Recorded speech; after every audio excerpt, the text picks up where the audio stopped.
feel very called to become a member of the Catholic Church. Love the Catholic Church. It's just the best place to be.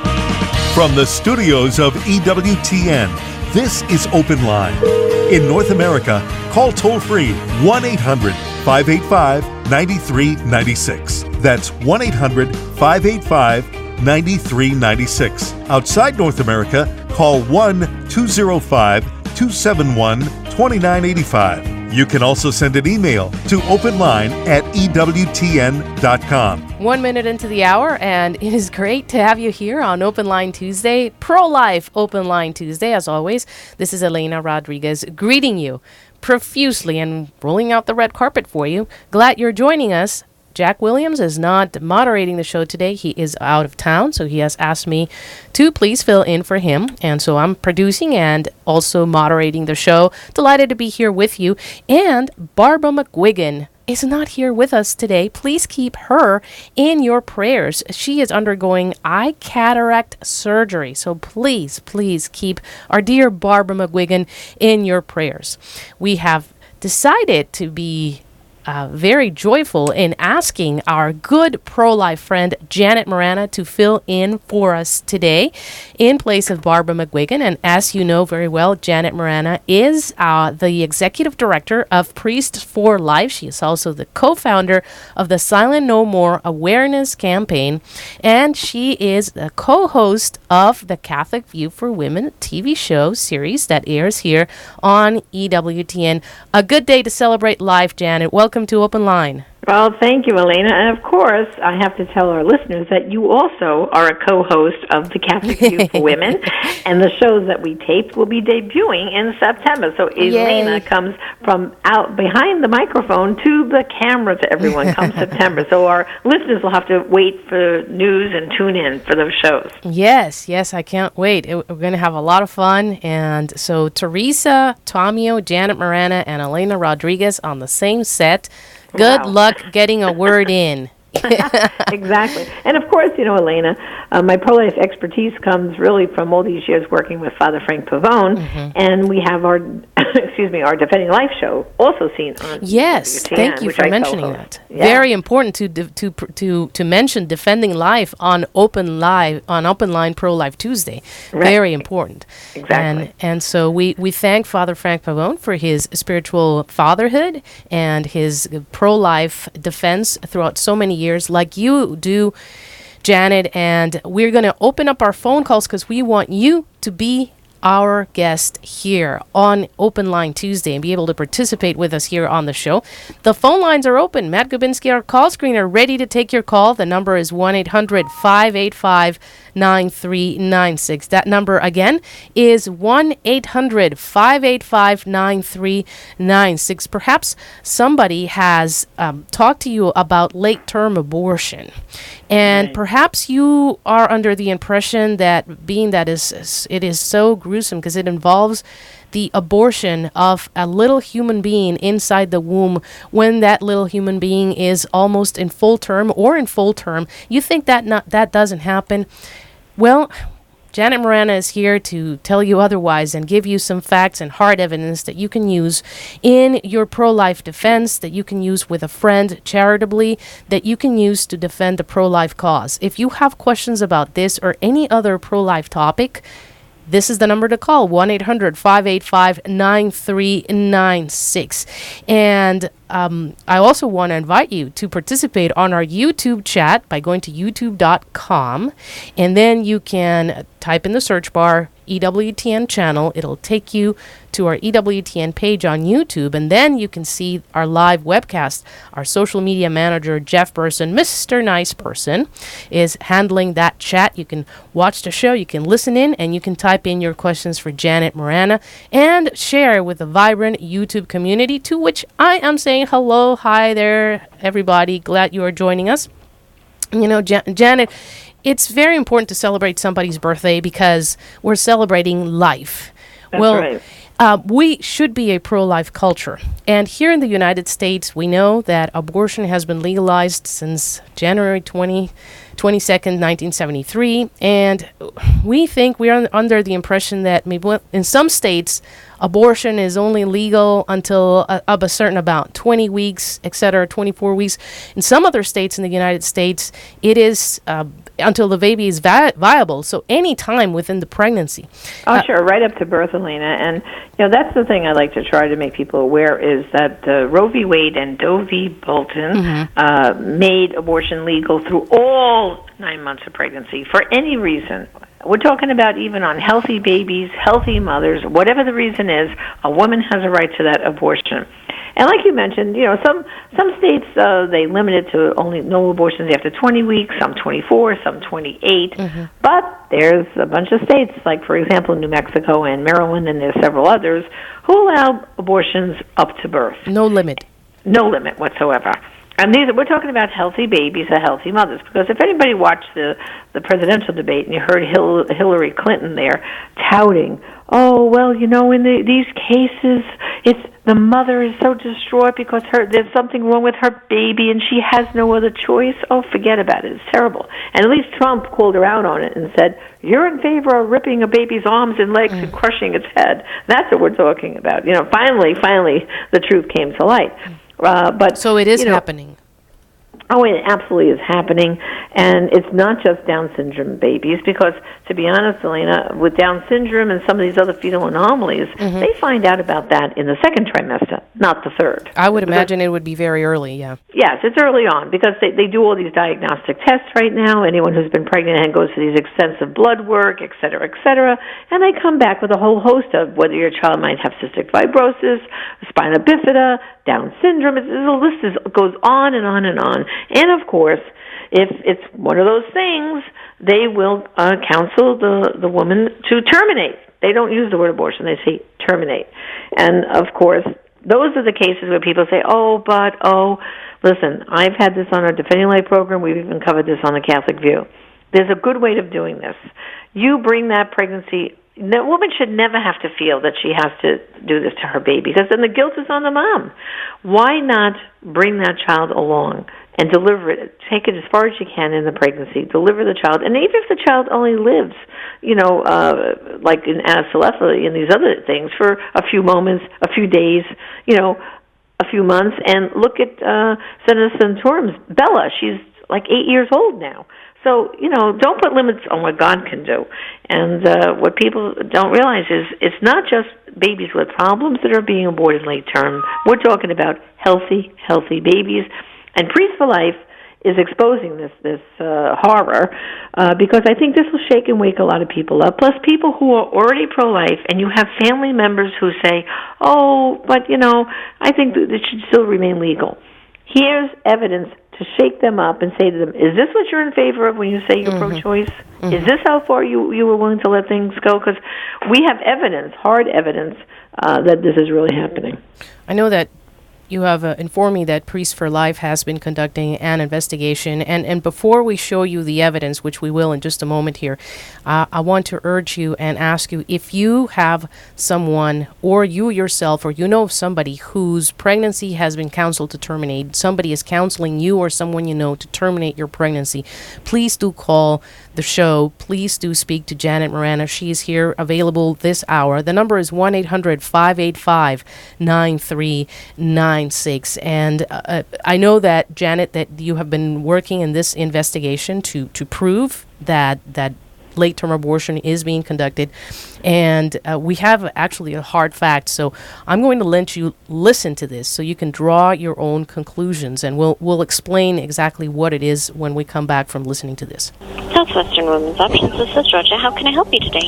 Yes, I needed to schedule an abortion. Okay, do you know the first day of your last normal period?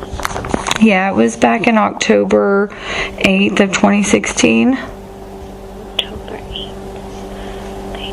And have you had an ultrasound done? Yes, I have. Okay. Can you tell me, do you have a BPD measurement or a due date? I have the due date is July 15th. Okay, so, yeah, almost 30 30. Is there anything wrong with the fetus?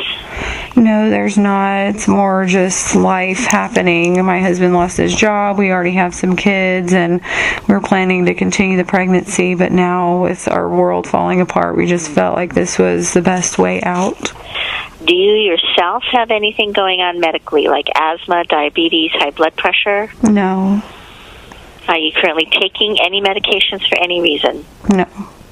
Well, the doctor accepted you as a patient. We'll be scheduling you for Tuesday next week.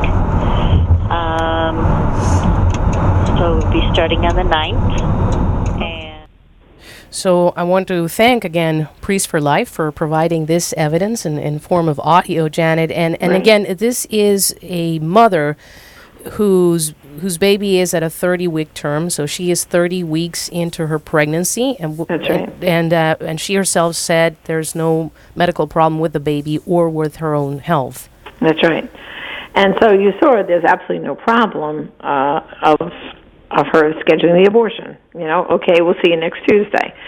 Which, of course, by the way, this abortion takes several days. When they do a late-term abortion, the mother has to come in and they inject her to dilate the cervix, all right, and then she has to usually they add this particular abortion mill, excuse me, is in New Mexico. And they have like they're in cahoots with a nearby motel where they get discounts, and the women go stay there. Then the next day they come back to the mill to be checked, and they do some more dilation of the cervix. They also inject a needle through the woman's abdomen into the baby's heart and give the baby a shot of digoxin to stop the baby's heart. And by the day 3, she's dilated enough, there's a dead baby, and they perform the abortion. It's horrible, absolutely horrible.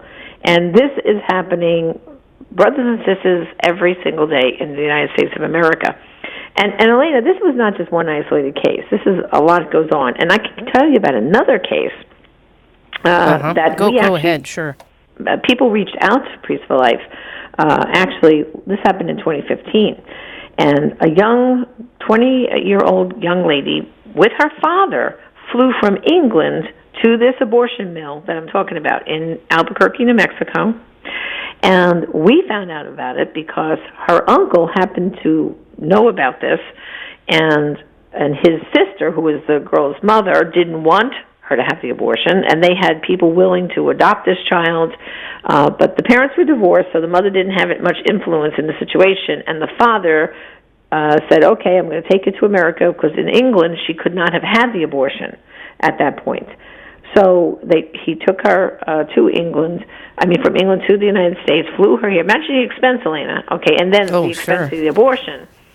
Anyway, the uncle was so upset, he contacted our media department at Priest for Life. He went on our website and he called Leslie Palmer-Samansic, who is our media coordinator.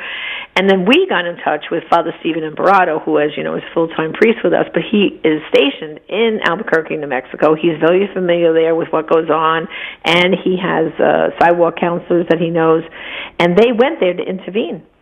He even had sidewalk counselors, trained counselors, found out what motel they were at, and attempted to talk to this young lady, and the father would refuse any communication with this young lady. And unfortunately, she went through with the abortion, and she was at 30 weeks also. And it was a shame. There were people here, even in the United States, that we had lined up that were willing to adopt this baby. And but they went through with the abortion, and she returned to England. Very sad case. So the call you heard and the other investigation we're doing is to shine a bright light that, yes, late-term abortion, ladies and gentlemen, is still happening in the United States on a daily basis. It's a shame. All abortion is horrible, as we know, Elena. Let's face it, whether it's first, second, or third trimester. But so many people turn a blind eye; they don't realize that abortion is happening this late in pregnancy. And yes, it is. And this baby too, of this 20-year-old from England, was also another healthy baby. Another healthy baby. Both examples. The one you just mentioned, lady from England, the audio clip we presented, 30 weeks pregnancy at 30 weeks term, and at 30 weeks, pretty much 7.5 months. Some premature babies are even born at that age. So that's right. If these are Elena, these are viable babies. There's not completely viable and healthy. Mm-hmm. Healthy, viable babies. To viable meaning the baby can survive outside the womb at that point. Exactly. Breathe on its own, perfectly fine, and what can I say? It has gone too far, and this is happening all the time. And this is a good way to present this argument to your friends who are pro-choice, to show them and prove to them. You can go to our website, priestforlife.org. We have a lot of information on this. You can get the audio clip that you just heard. We have an extended clips of this that they can listen to and let other people listen to convince them that this is what you're talking about when you say that this is about freedom of choice, And present a real choice there. In a moment, we're also going to be talking about the pain that such a baby can feel at that age. If you have any questions about late-term abortion, if you know somebody who is going through a crisis pregnancy right now, you're wondering how you can help, this is the number to call. That's 1-800-585-9396. That number again is 1-800-585-9396 to talk to our guest today, Janet Morana, Executive Director of Priests for Life, here on Open Line Tuesday. Continuing in just a moment. Stay tuned. Don't change that dial. When you deal with God, get out of the way. The incomparable Mother Angelica. She broke the mold of Catholic teaching with her one-of-a-kind perspective. From her spunky spiritual growth talks to her eye-opening scripture study. A nun like none other. I intended to scare the hell out of you. She was the one, the only, the non-forgettable Mother Angelica. Tuesday at 8 p.m. Eastern on EWTN Radio and television. On fire for EWTN? Get Amazon Fire TV. All you need is a high-speed internet connection, a TV, and the Amazon Fire TV player. Never miss any of your favorite EWTN television or radio programs again.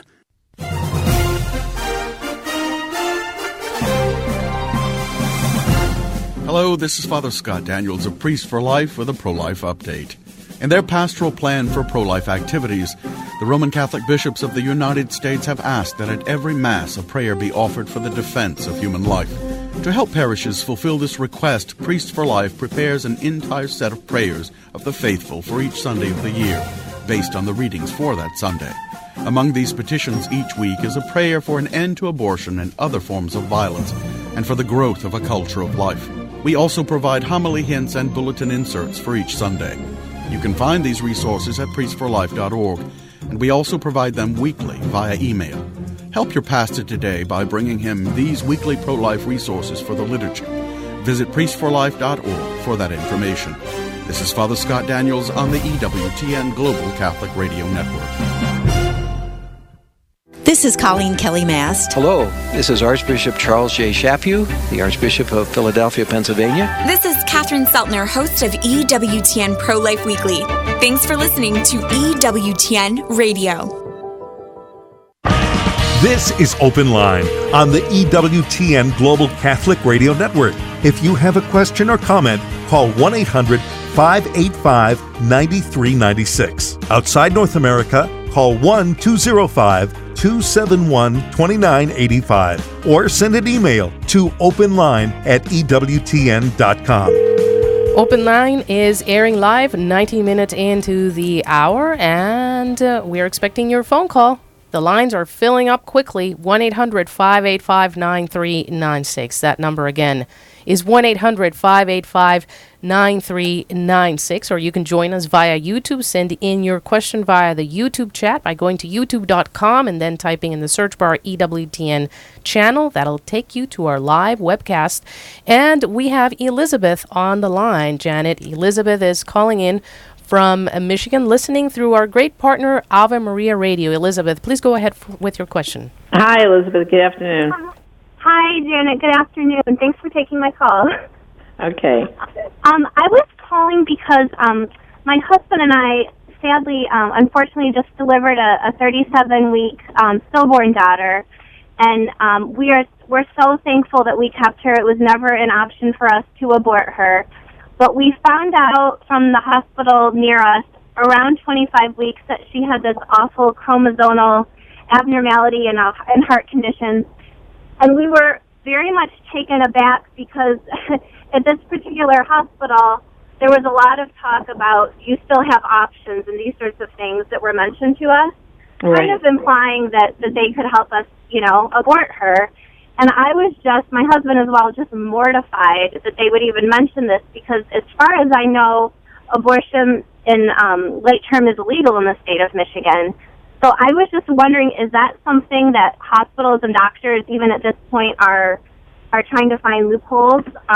We were just, disgusted and floored that this was even mentioned to us as a possibility. So I just was curious if you knew anything about that.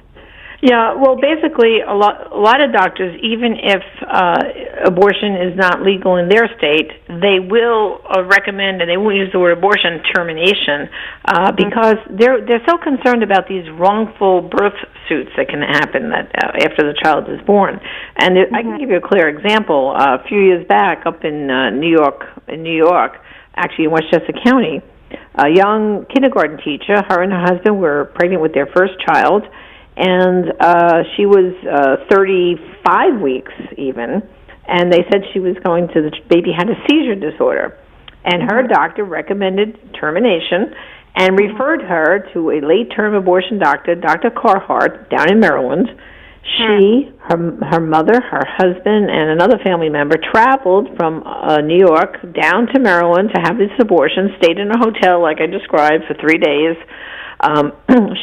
Baby's name was Madison. This was a child that they wanted to have. They had her room all set up. They had a baby shower for this child.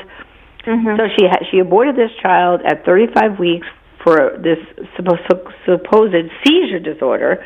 Excuse me. And what happened was later that day, it was a Wednesday when they aborted the child, Dr. Carhart then got on a plane and flew to another state that he does late-term abortions in, and she started to not feel well, complications, because he told her, well, you can drive back the next day, like on Thursday, but this is now Wednesday night. He's gone to another state to kill more babies.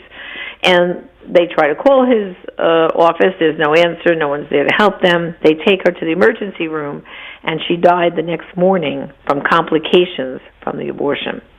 And her name is Jennifer Mabelli. If you Google it, you'll see I wrote blogs about it. I wrote about it. Priest for Life, we got the story out there. So this husband not only lost his baby girl, Madison, he lost his wife, too. And she was a kindergarten teacher, so the children lost their teacher. Very, very tragic, but yes, and this is what happens. If in your state there's limits that no abortions after 24, 28 weeks, no problem. The doctors will refer you to an abortionist in another state that will be happy to take your money and abort your child. So, and a seizure disorder, as you know, I mean, come on, that's something that can be corrected, medication dealt with. But no matter what the disorder was, I applaud you for your courage and your husband's courage to bring your baby to life for as long as you could, bring the pregnancy along as far as you could, and I'm sorry for your loss. But unlike these other women who are aborting these children late in life, late in pregnancy, not late in life, late in pregnancy, they have then the guilt of they did something to destroy the life of their child, and at least you can have closure, knowing that you did everything possible for your little girl. Did you name her? Thank you so much. Yes, we did. We named her Mary Rose, and we had so much grace that came from delivering her and saying yes to having her. We knew she wouldn't survive, and the Lord just poured grace upon us, and I know she's in heaven praying for us. We can feel it, and it was the pain that we have experienced would have been multiplied exponentially if we would have aborted her. So that's right. Thank you for saying that, and thank you for thank you for the explanation. Well, and thank you for your courage to come on and share, because you're an encouragement for other mothers who might be listening. Maybe you were given some sort of diagnosis about your unborn child. Do what Elizabeth and her husband did. Give that baby every chance possible, because who knows what can happen, right? You never know. And then if not, you had a proper birth and a proper, you were able, I'm sure, to bury the child and everything, and you named the child. all that is so beautiful because it gives you proper closure, and you don't have the guilt that, I have to deal with Rachel's Vineyard and Silent No More, the women who do go through with that late-term abortion and the trauma that they have for the rest of their life. So, thank you again, Elizabeth, for sharing, and I'm sure you're giving encouragement to other women. So thank you, and God bless you. Thank you so much. God bless you. Bye-bye. Thank you very much, Elizabeth. And that opens up the possibility to clarify many things. And with a personal witness like that, you can call in too.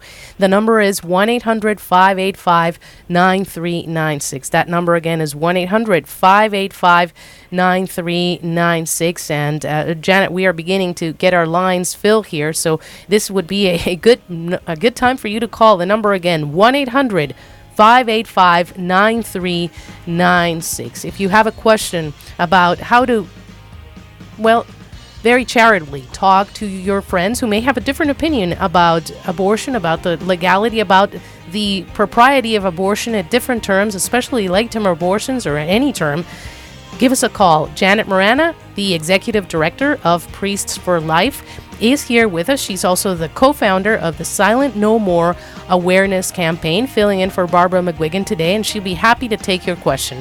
1-800-585-9396. Just about a couple of lines left there for you, so still time to jump in. 1-800-585-9396. In a moment, more of Open Line, so don't touch that dial. Stay tuned.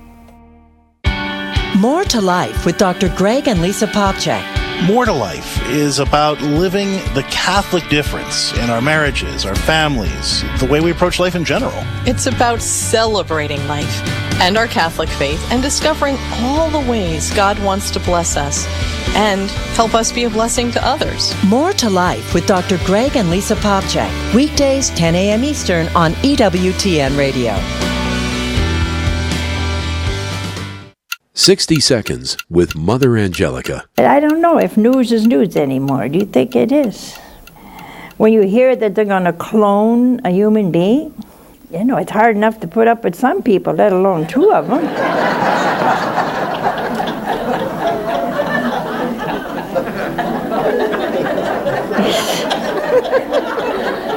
We seem to glorify sin, grievous sin these days, you see. But we say that the sin is worth it to do good. Now that doesn't make any sense, does it? The abortion clinics sell the little fetus $600, $700, $800, $900 a piece. First we murder the child and then we sell it.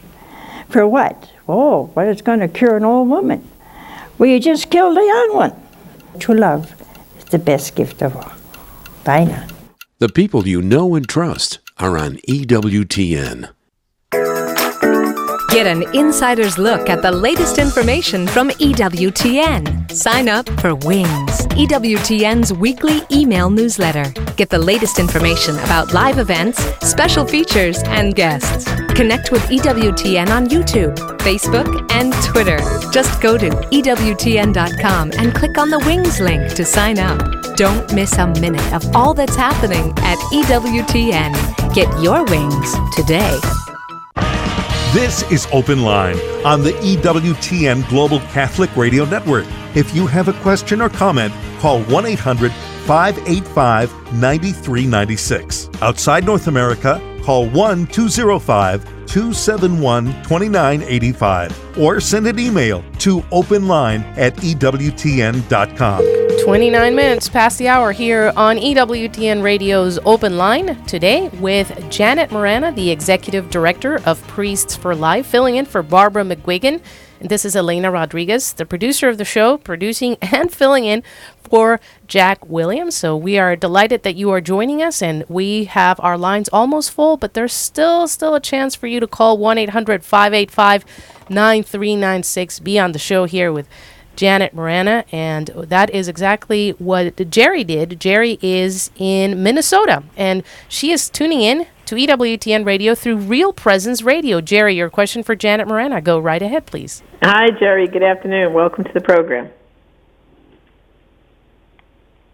Jerry? Jerry, can you hear us? Jerry, can you hear us? Let's see, Jerry, can you hear us now? The last question. Yes, I am. Okay. We can hear you now. We didn't before, so please restate your question. I just had a comment with your last caller, talking about late-term abortions, and I'm an OB nurse. Yes, go right ahead with your question. I just wanted to let you know that they do call them something else. They call them early inductions for those that have terminal diagnoses. I also had a child with a terminal diagnosis, and we were offered the same thing. But it's not offered under a late-term abortion. It's offered in our hospitals as an early induction. Right. At a time frame when no child would live. And I just wanted to call and encourage anybody with a terminal diagnosis with their child to take that time and treasure it. You can spend those weeks, those days that you have with your child waiting for a natural birth and treasure them instead of killing that child prematurely by early induction. That's right. And Jerry, I don't know if you're familiar with a program called Perinatal Hospice. Are you familiar with that? Yeah, I mean, that is what you're saying. That's the proper way to do it, that they bring you as far along in the pregnancy as possible. Then, of course, you do everything to resuscitate the child, take care of the mom, and then sometimes the babies last, as you know, a few minutes, a few days, but at least that mom, like you said, gets to hold the child, see the child, and have closure, which is so important. But hospitals are encouraging you to do this as soon as possible, even with that perinatal hospice. So they're encouraging a 26-weeker to go ahead and go through that process versus carrying that child for as long as possible. Right, which, see, if you go through the early induction process, like you're saying, then basically you're responsible for the killing of the child. Exactly. But if you let nature take its course and wait till you go into natural labor, then that baby will be delivered, and like we said, live for moments, weeks, who knows? I mean, look at Senator Santorum's Bella. She's 8 years old now, so you never know what might happen. So it's really in God's hands, not ours. But there's this language out there that's calling it an early induction, and they're offering just what that other caller said. Right, yes. Well, thank you for making people aware to not succumb to that because, like I said earlier, Jerry, I don't know if you were listening, but very often on the doctor's side of this, they're all worried about malpractice and everything else, and that's why they want to take this out card of early induction or termination, et cetera, et cetera. Yes, it's sad. Thank you very much for calling and for participating in our show, Open Line, as from your experience, from your point of view as an OB nurse. And we go to Ida. Ida is in the state of Wyoming, and she's listening online. Ida, your question for Janet Morana, please. Go right ahead. Hi, this is Mark, and I have more of a comment than a question. Some friends of ours were expecting their child and the doctor's diagnosis was severe Down syndrome and recommended that they abort the baby. And I don't know if it was a miracle or I thought Down syndrome was pretty much a simple blood test, but this child was valedictorian of his high school class, is now a naval teacher at a naval college and a brilliant individual. So we need to be careful and make sure that we don't take the doctor's diagnosis 100% and also pray because miracles happen, things change. Take this baby all the way and you might have a healthy baby at the end. Well, and Mark, thank you for calling in about that because that is not an isolated case. At Priest for Life, we've gotten testimonies, many of them over the years, of couples who were given a Down syndrome diagnosis and said, well, this is still our child, we're going to still have it and love it. And then the baby was born and was perfectly fine and normal. So these tests can be wrong, and you're perfectly right. One of our videographers at Priest for Life, he and his wife had the same thing happen to them. And the doctor was recommending termination. They said, absolutely not, this is our child. But he was born perfectly normal, and he's a college graduate now, and he was a star football player. So, we really do, God's answer is really the right way. Take that baby through the whole pregnancy and trust in the Lord, right? Right. Thanks exactly. for sharing, Mark. Thank you. Thank you, Mark. They are in Nebraska. Blessings to everybody in the beautiful state of Nebraska. Now we go to Ida. She's listening in Wyoming online. Ida, your question for Janet Morana, please. No, I just wanted to continue that. My baby actually did have Down syndrome, and he died when I was 33 weeks pregnant. And I had gone in. They couldn't find a heartbeat. I ended up they had to induce labor, and I delivered him. But and yes, it's been 18 years, and and it was a difficult thing to go through. But I was able to hold my baby in my arms. I was able to kiss him goodbye, and I cannot. I know in my heart that I did everything I could for him. That's right. And that has given me comfort and peace over the years. And it has brought my husband and I closer together. I mean, we shared this difficult thing, but our son Christopher is in heaven. And and it has helped my children, too, to really see that this child was their brother, a real being.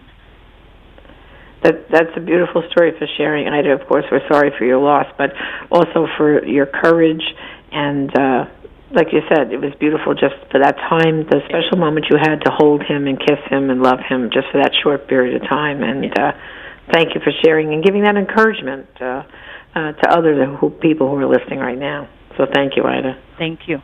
God bless you. Thank you. Thank you. God bless you and Christopher. And go Elena, right ahead. If you talk to any family who has a Down syndrome child that they're raising, I've never heard one family complain about the Down syndrome child. If anything, I get testimonies. We get them in Pre-Supply. People email us, send letters, testimonies saying what joy that child brings to their family. The experience of having that child, a special needs child.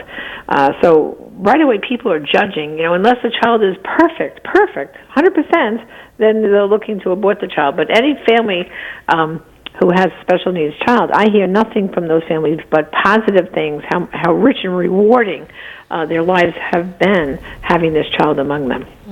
That is beautiful, and that's a great point, too, to consider. And you can call in with your consideration. The number is 1-800-585-9396. That number again is 1-800-585-9396. Call quickly. There's just a couple of lines open at this time. You can chat with Janet Morana, ask her your question, or share your witness about life, about defending life. And Janet Morana is the Executive Director of Priests for Life. She will be happy to take your question at 1-800-585-9396. We talked to Patricia, who is in New Hampshire. And Patricia, what is your question for Janet Morana? Go right ahead, please. Hi, Patricia. Good afternoon. Welcome to the program. Hi, thank you. First of all, I was out mowing the field just like up until a few minutes ago, and I got to a part in the field, and this radio station came on because I wear these headphones that protect my hearing from the tractor. But it has a radio in it. So this one came on, and it wasn't even the one I had on, and it wasn't what I've ever heard before. I didn't even know it existed. So it just came on in the field. So I'm like, okay, God, I'm leaving this station on. I can take a hint. And then I heard a lady give her testimony, and then so I thought, okay, I'll go in. I will call. I will give you my testimony. When I was pregnant with my son, and he was like 8 weeks or something like that in utero, and the doctor heard something wrong with his heart, so they sent me for scans, and there was some major thing wrong with his heart that if he survived the labor and delivery, that the doctor, that it would cost tens of thousands of dollars to repair the heart, replace it, or whatever they were going to do, and it might not work. He might die anyway. So they recommended abortion. So I was thinking about that, but that would not be my first choice. But I was thinking about it because of the trauma, and we had other kids, and blah, blah, blah. So I went to a pregnancy counseling place for people who are, like me. They're in a difficult pregnancy and they need help. Right. And the people there said, whatever it costs, we will get you through this. And so we chose not to have the abortion because we had that backup, plan B, you know. Mm-hmm. And I did have to, because of how the baby was positioned and the so-called problems with the heart and stuff, I had to go to bed for 6 months. Couldn't do anything heavy. You could only get up and go to the bathroom and get something to eat, go back to bed, and not just in bed, but I had to lie on my left side. There's another cool story with that, but I'll make this shorter. Anyway, the baby was born at like 39 weeks, I think, and he was 9 pounds, 10 ounces, oh my goodness, 22 inches long, healthy, and nothing wrong with his heart. Nothing wrong with his heart. Oh my goodness. He was active through school, through the grade school, in sports, and in high school in sports, in college in sports, and still active today. He's 29 years old today. He's healthy as a horse. He's like 6'4", and I don't know how much he weighs, but he's totally healthy and strong, and you know, has a healthy lifestyle. Praise God. So Praise I'm God. just, yeah. And see, Patricia, that was funny how you weren't even listening to EWTN, but somehow the channel came on when you're out there on the tractor and prompted you then. See, the Lord and the Holy Spirit knew you needed to come on the network today and share that beautiful story with us for our listeners, because there might be a woman out there who was just given some sort of diagnosis for her unborn child, and they might be recommending abortion, termination, early delivery, all those other terms. And your witness is a beautiful witness to say these tests sometimes are wrong. And so therefore, you know, do it God's way. Bring that baby to life. Bring that baby to full term, and then let's see what happens, right? And yours is a beautiful, beautiful story. So, Patricia, thank you for taking time out from mowing out in the field. We appreciate you for joining us. Absolutely, absolutely. I'm like, okay, God, I can take a hint. What part of New Hampshire do you live in? What? What part of New Hampshire? Oh, not too far from Concord, in Epsom. Oh, okay, because I've been up to Portsmouth a few times. Oh, yeah. So we're between Concord and Portsmouth off of Route 4. Yeah. Okay. Well, I am scheduled to go up there in October speaking for New Hampshire Right to Life, so maybe I'll get to meet you. How's that?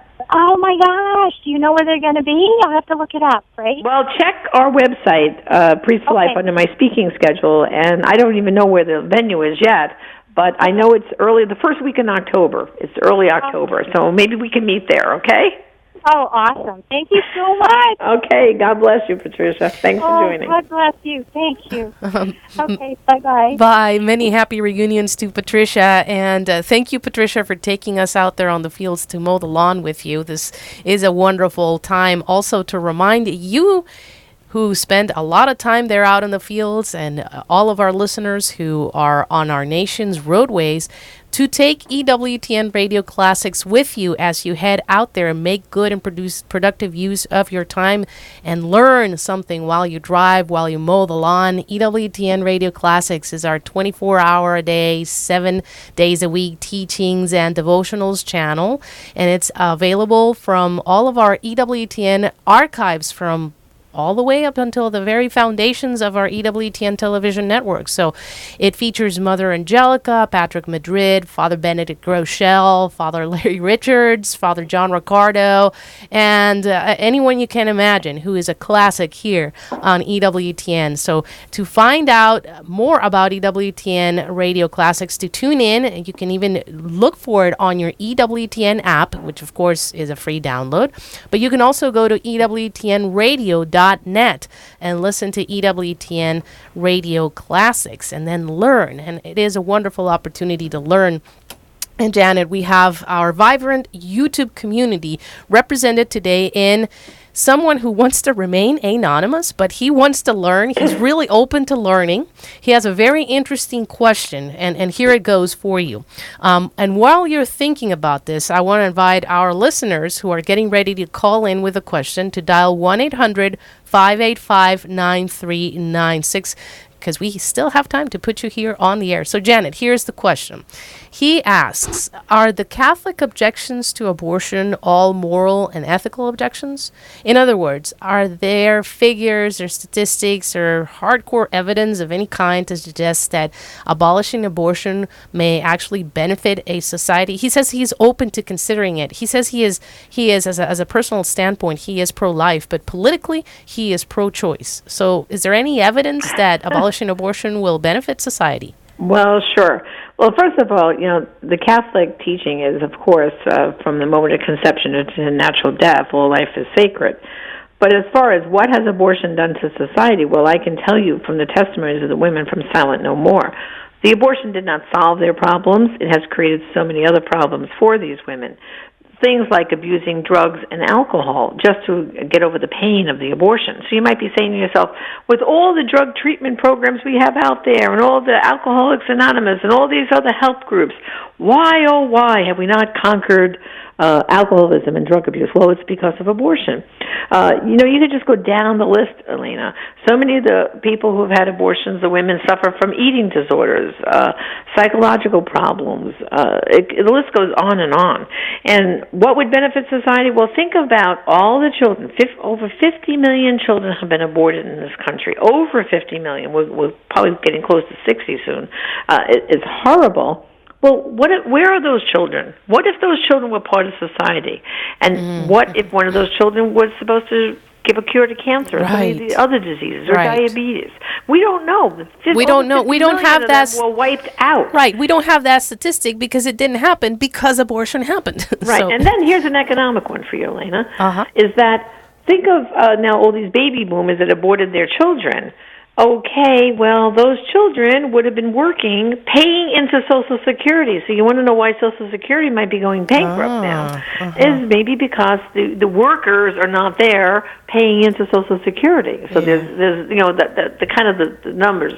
Another reason here is everyone said, well, if we have an abortion, then there will be no unwanted children will be born, and this will take care of child abuse. We'll just eradicate child abuse. Well, guess what? We haven't eradicated child abuse. In fact, statistically, child abuse statistics have gone on the rise, increased since abortion, not decreased.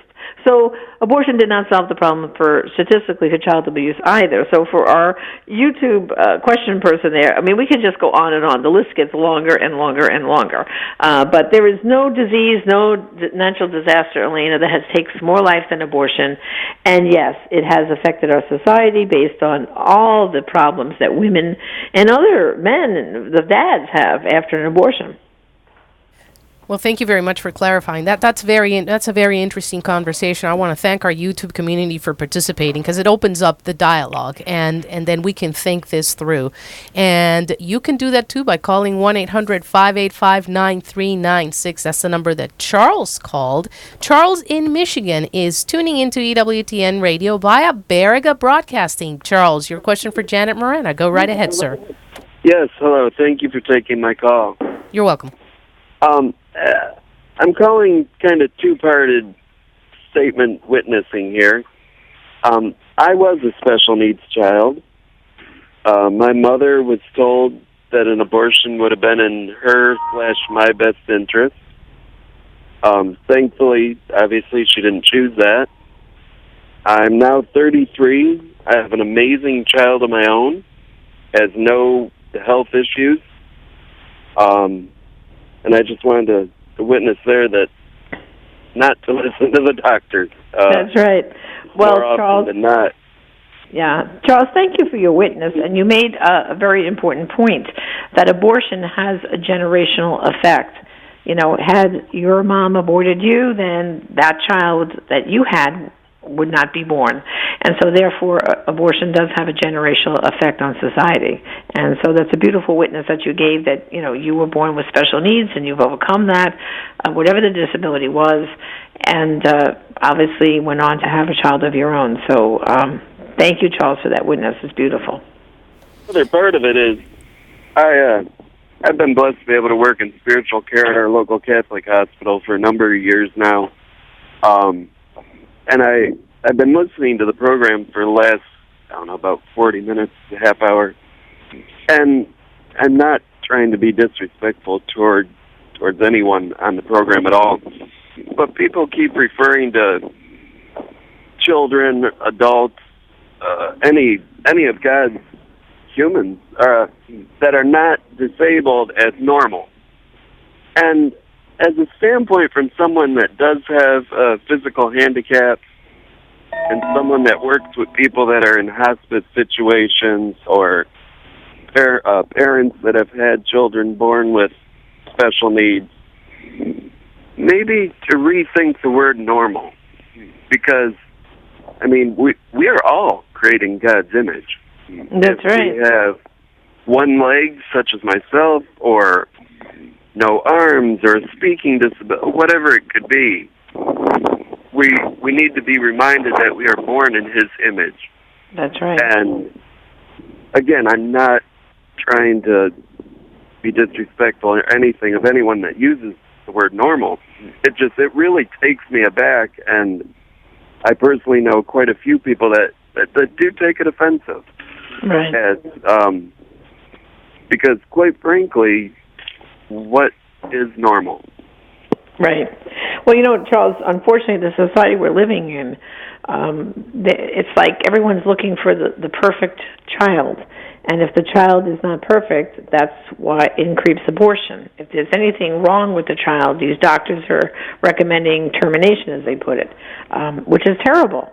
Because the point you're making is which is what we always make, is that every life has value, every life is sacred, from the moment of conception till natural death. So, but thank you for sharing with us, Charles. It was beautiful that you shared, and also the fact that you have a child of your own. So, had your mom aborted, that child wouldn't be here, like I said. So abortion does have a generational effect. So thank you for joining us. And thank you for being a father, Charles, for calling in. We are very blessed that you are alive and calling in to our show. Ross is listening in Louisville, Kentucky. And Ross, your question, we just have a couple of minutes left, so please go right ahead. Rose? I think it's Ross. Okay, go right ahead, please. We just have a couple of minutes. All right. I'm just wanted to call from a strictly medical viewpoint. I'm a medical student in Louisville, Kentucky, and I just want to clarify for some of the people, I think some of the listeners are hearing too many blanket statements about how doctors are recommending abortion just because a baby is going to be born with a disability or a mental disability. And that's just not what we're taught, at least. And I just don't see that a doctor out there that wouldn't be acting in if they're not acting in what they were taught, if they are recommending abortion strictly just because a baby has Down syndrome, or because, like another caller said, it's going to be tens of thousands of dollars to repair a heart.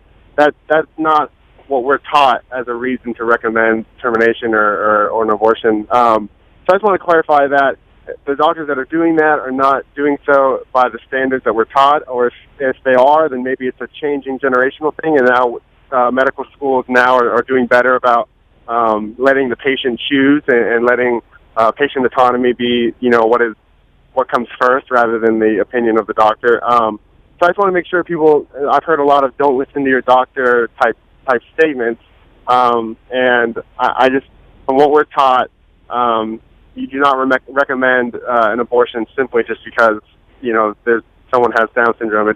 If there's harm to the mother or harm to the child, they're not going to make it, stuff like that. But I just want to clarify that it's not all, your child is going to have Down syndrome, the doctors recommend you get an abortion.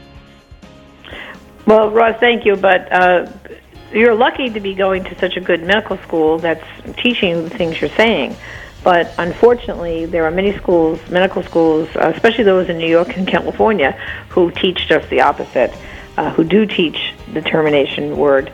And we know by the evidence of the people who have called in, the testimonies we've had over the years, that the doctors are recommending.